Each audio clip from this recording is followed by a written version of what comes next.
Dan dan dan begitulah juga kita sebut dalam minggu ini kita tahu bahawa ada beberapa isu yang dibangkitkan, contohnya macam kita dulu di kala Pakatan Harapan memimpin, kita memberikan parking cuma Sabtu Ahad kepada warga dan juga rakyat negeri Melaka dan juga semua pelancong yang datang ke Melaka.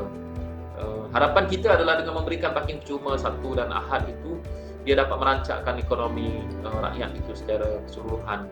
Kerana kita lihat melalui parking cuma Sabtu Ahad, mungkin orang bertanya kenapa kita beri parking bukan sahaja kepada rakyat kita tapi kepada orang luar. Sebenarnya kalau orang luar lebih selesa datang ke Melaka, itulah ekonomi kita.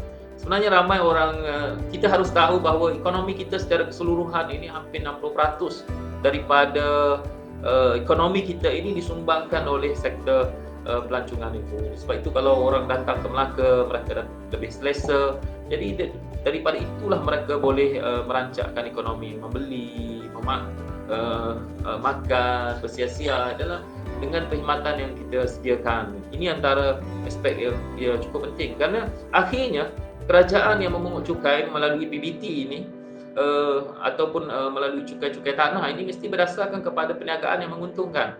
Sebab itu kalau orang berniaga dia untung, barulah dia boleh membayar cukai. Dan kalau orang berniaga dia gagal dan dia menutup perniagaannya, jadi kerajaan pun dan PBT juga tidak akan dapat keuntungan itu. Sebab itu tujuan kita Sabtu Ahad itu adalah untuk memacu ekonomi kita. Dan memang bagi saya, bila kerajaan menukar kepada hari Isnin dan juga hari Selasa itu, sebenarnya dia mengecilkan struktur ekonomi kita sebenarnya. Sebab itu saya fikir bukan isunya untuk memberi kepada rakyat ataupun kepada orang luar, tetapi sebenarnya bagaimana kita merancakkan ekonomi kita supaya ekonomi kita boleh berkembang dengan lebih baik. Sebab itu ini antara aspek-aspek yang saya fikir kadang-kadang kita untung RM1 juta tapi kita rugi berpuluh juta. Jadi ini yang harus kita lihat dalam aspek ekonomi ini. Bila kita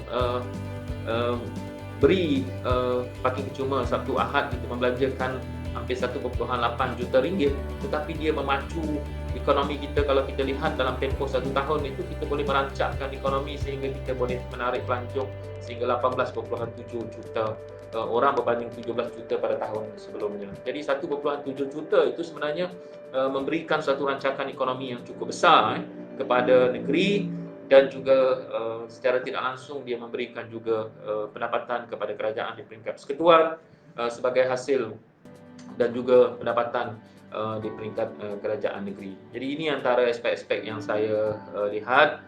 Dan memanglah kalau orang tanya apakah bila Pakatan Harapan memimpin kita nak kembalikan hari Sabtu Ahad, pasti kita akan memberikan kembali hari Sabtu Ahad itu parking cuma.